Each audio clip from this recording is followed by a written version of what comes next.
listening to the Rainmaking Podcast, hosted by high-stakes headhunter, author, and professional speaker, Scott Love. This is the Rainmaking Podcast, and my name is Scott Love. I'm your host, and thanks for joining me today. I wanted to share an observation with you just to give you some insight and encouragement on the future. At the time of this recording, 2022 is looking pretty good for conferences in terms of live attendance.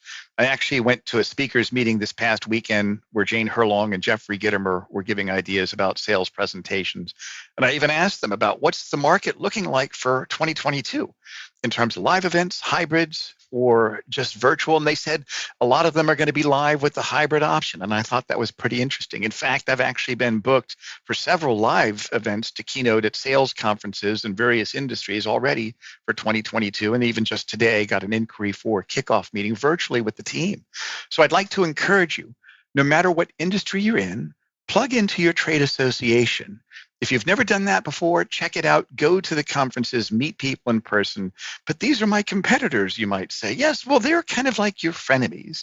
You compete, but you can collaborate and share ideas, maybe even develop strategic alliances. So that's something I'd like to encourage you to do, to always keep that learning mindset and attend conferences. Make that a goal of yours, to at least go to one or two for next year.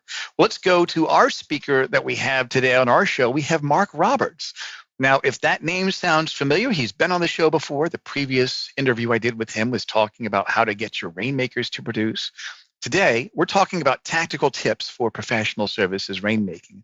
Now, Mark, he's a senior level sales and marketing leader with over 35 years of experience driving profitable sales growth in market leading organizations.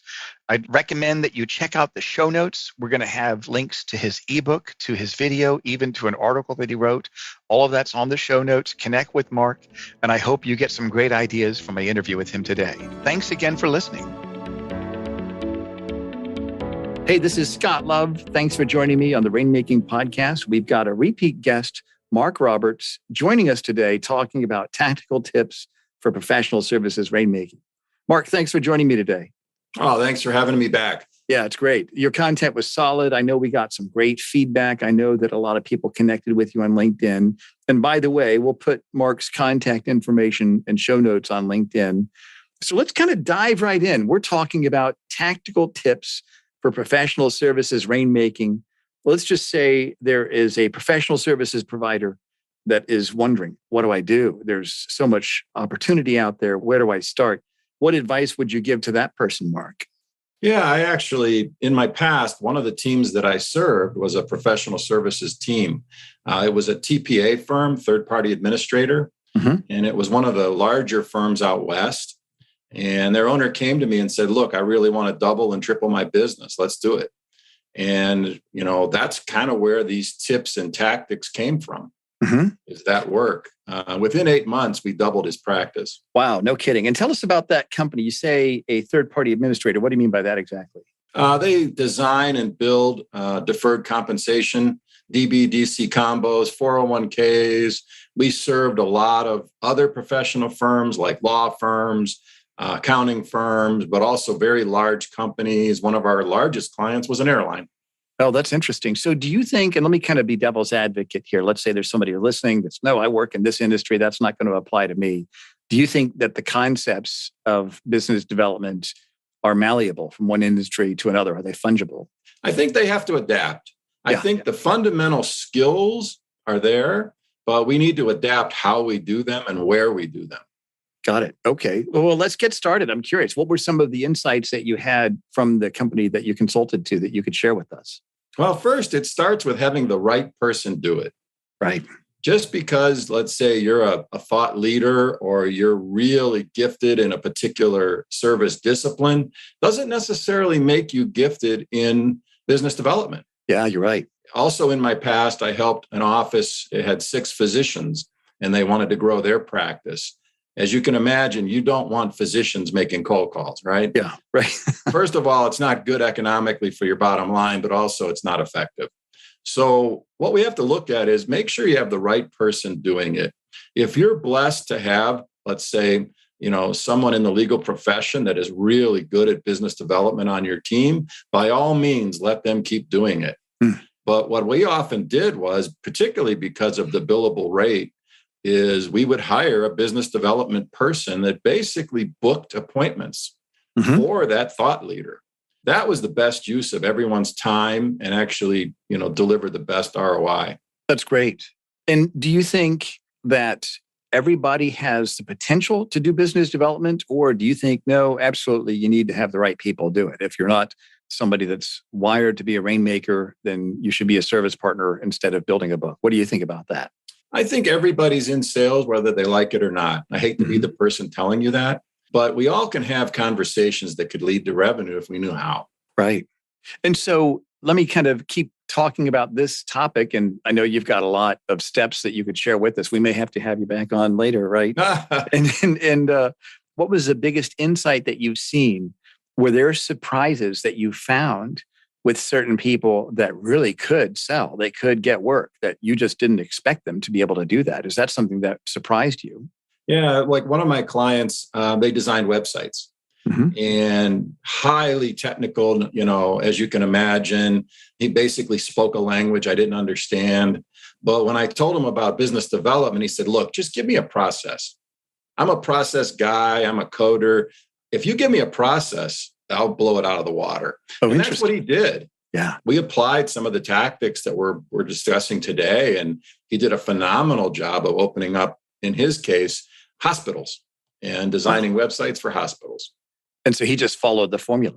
He followed the formula. To the letter. He didn't skip any steps because sometimes I'll come alongside and coach you, particularly as it's something's new. If I catch you, skipping a step, I might, bring you back to the formula, bring you back to the steps. But this person had such discipline in everything he did. And again, another professional service firm designing websites. Do you think that someone's hubris or their ego has kept them from being able to follow those steps? Is that something that you've seen before? Yeah, that's a struggle I often find. I actually wrote an article about hubris and how it impacts business development. I'll send you a link if anybody's interested. Please. We'll put that on the show notes for everyone. Yeah, so there was a book written on the subject, and I reviewed the book. The biggest challenge is what worked yesterday probably might not work today. Right. So, for example, let's say you have a law firm, and the way the two partners who launched the firm got new business was they went to chamber events and they went to the Rotary and they set up calls. And maybe that was 20 years ago. Right. By all means, if that's still working, keep doing it. But if just doing that and working harder at that isn't working, we need to adapt. Right. Well, let's get into some of the other ideas. What are some other tactical steps people can take to build their book of business? Well, and the other is the mindset. I can't tell you how critical. We talked about mindset last time on limiting beliefs, but the big one when it comes to business development is your intent. Right. There's a famous author, his name is Ed Wallace, and in one of his books, he talks about worthy intent. Right. And if you're not familiar with that, let me just give you a quick example. I don't know about you, but it happens to me like every day around 6:15, right? Just when I'm sitting down with the family to have dinner, my cell phone goes off and somebody is trying to sell me a new phone carrier, a new internet provider. But very quickly, within the first few seconds, they do not have worthy intent. They're trying to hit their number. They're not trying to help me. That's interesting. And Ed referred you to me, and he's been on the show several times, and I'm a huge fan of his content also. How do you think we can get ourselves and our colleagues to shift our mindset related to having this worthy intent? Well, there's two ways. I always start with the customer. Sometimes, like I said, it's a challenge because maybe you've had your practice for 20 years and you remember the good old days before the internet, before cell phones and how things used to work. But today we really need to capture how people buy, why they buy, maybe even the problems that they have and how they say them. So I start with research, and very quickly, you call some of your current customers, you call people that could be customers, you interview them and you capture their words, right? And then you use those and you actually try to solve the problems that they share. Right. That's great. And I remember you talked about that the last time we had you on here. And I thought those ideas are brilliant. And it's when you said that, it just makes so much sense. Is talk to those customers, clients that have benefited from you. And I think that really kind of builds the belief that you have that you're not trying to convince anybody to buy. You're trying to solve a problem through your service and have that right type of mindset.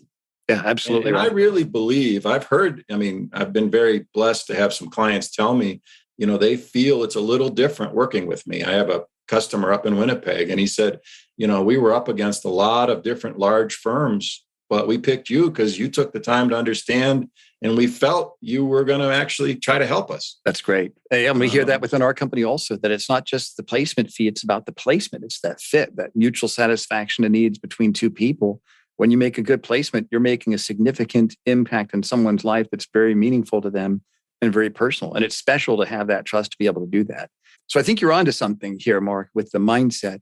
What are some other tactical tips, professional services people should think about? One thing that we can gather from professional selling is contacting your ideal customer. Mm-hmm. Who is your ideal customer? Sometimes when people lose that focus, basically anybody that can fog a mirror is my customer. No. Right. And I usually go to your data, whether it's your transaction data, like we did for the website development firm. What we found looking at his data is 6 of his most recent accounts were hospitals. So we called the hospital and just asked why. Why did you pick this boutique website firm? And they went into how he designed these security protocols. Based on your level in the organization, you would have access to different things. They thought that was very innovative. Obviously, he sold other people, but what he was doing for hospitals really resonated at that time. And when I asked him, talk to me about your business, he said, well, I can build a website for anybody. Right. But when we looked at the data, what we found were hospitals particularly valued what he did. So we took that information and turned it into a business development plan targeting hospitals and clinics and rehab centers. So you're pretty much looking for certain trends, right? Yeah. Let the data tell us, right? Was that something that you did or something that he did with your advice? Well, what we did was we looked at his data. I put together an executive summary of what we found.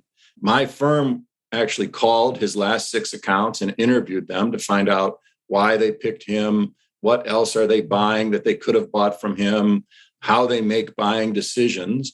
And then we turned all of that information and data into a business development plan. That's great. That's fantastic. And that's a smart way to do it. Was there any pushback from any of the clients that you talked to about getting that information?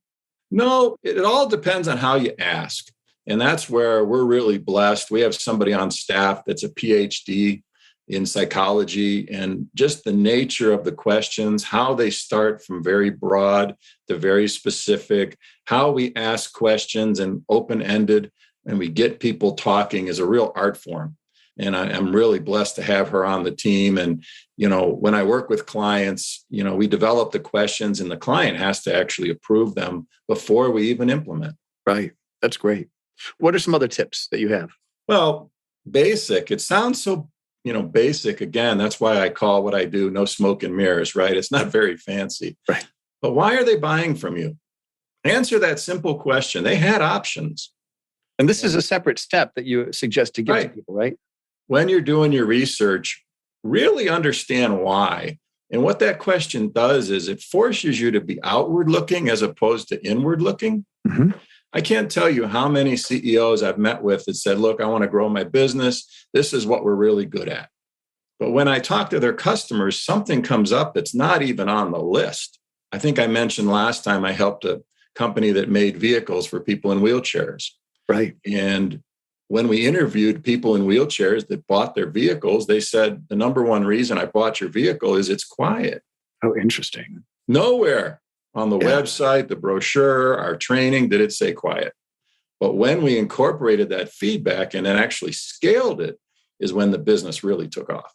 I think that question right there can really open up avenues of vertical markets, and not necessarily that, but it could stimulate a whole new marketing campaign. Absolutely. When you find out why people buy, it's what I call the buying motive. What's the buying motive? Whenever I call a partner and going to present the firm, I know about 20 reasons as to what's unique and distinct about that firm. I'm not going to pitch it until I know what's important to that person and communicate it that way.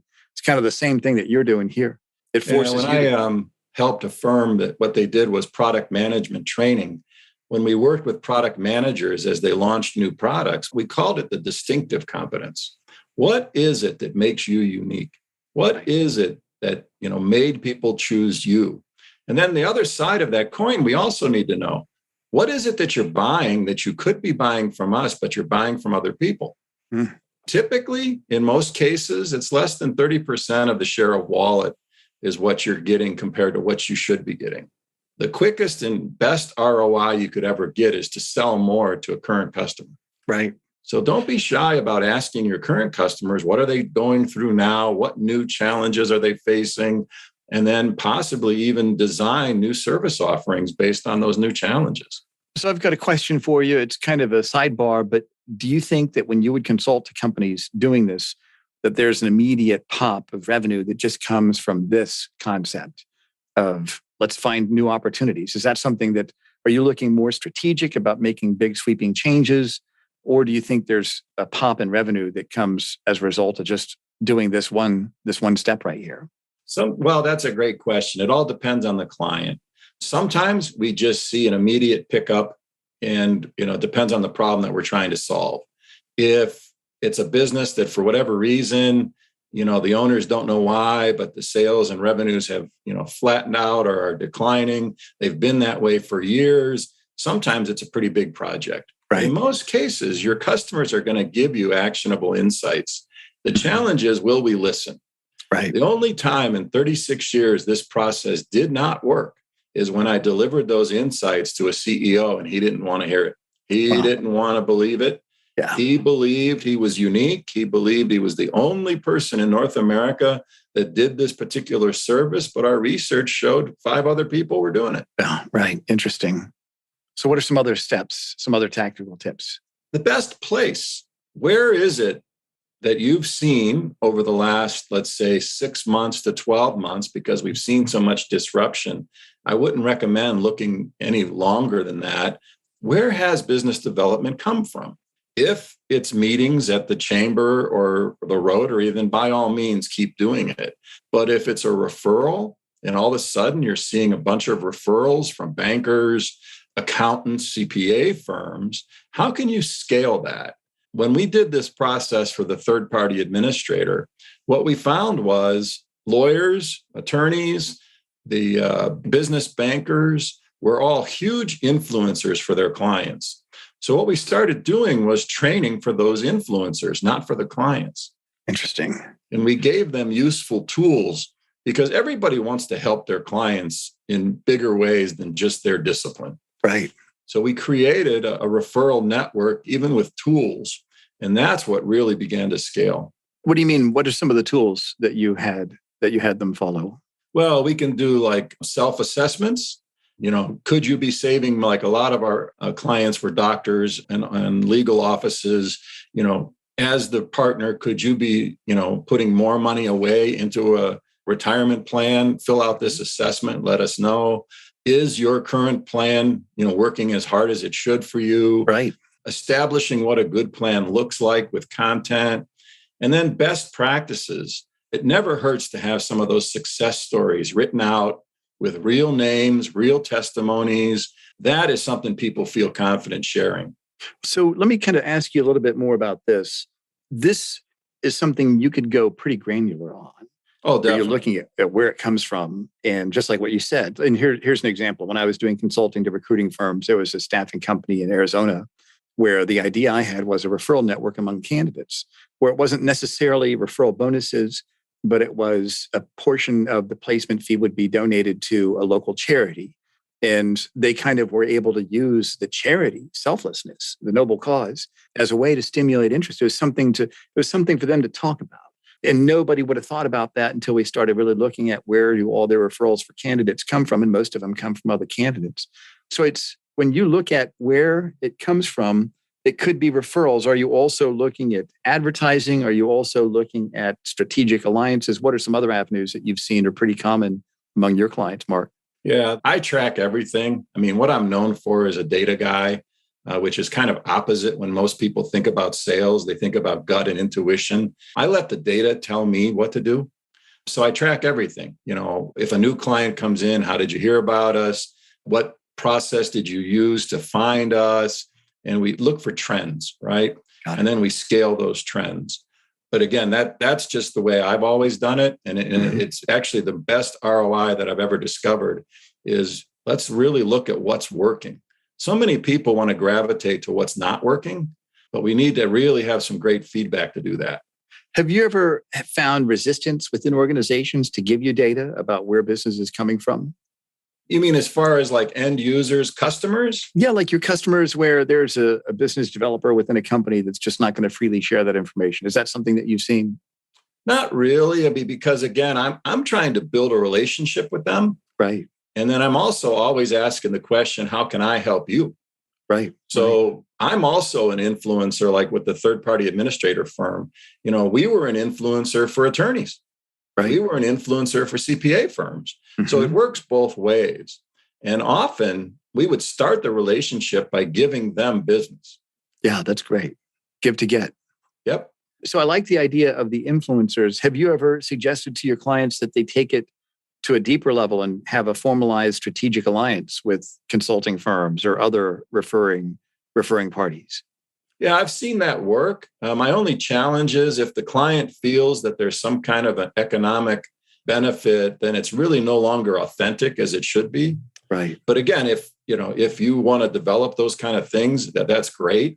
But again, I would prefer it to be an authentic referral and then also send those back to that firm. That's great. That's a good point. And we've got time for about one or two more tactical tips. What are some other ideas that you'd have for our listeners?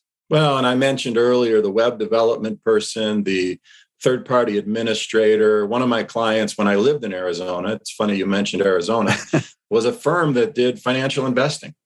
And when we analyzed his data, what was fascinating was he had a huge book of business from older consumers and widows. So we started just digging into that granular why. And what we found was he instantly built trust with their past spouses and the widows to manage their money efficiently and effectively. And we went out and we asked, how would you like somebody to reach out to you? How would you like people to connect with you? And we created a system and he worked the system. He didn't skip any steps. He would have lunches, dinners, and, do informational thought leading, things that you should consider, never asking for the sale. The feeling was he had such strong, worthy intent to help people. They came to him. Wow. Last I heard now, his firm is up to 14 people, and their specialty is retired consumers. That's great. So again, business development, if it's one of those things that you just hope happens, you're going to be really disappointed.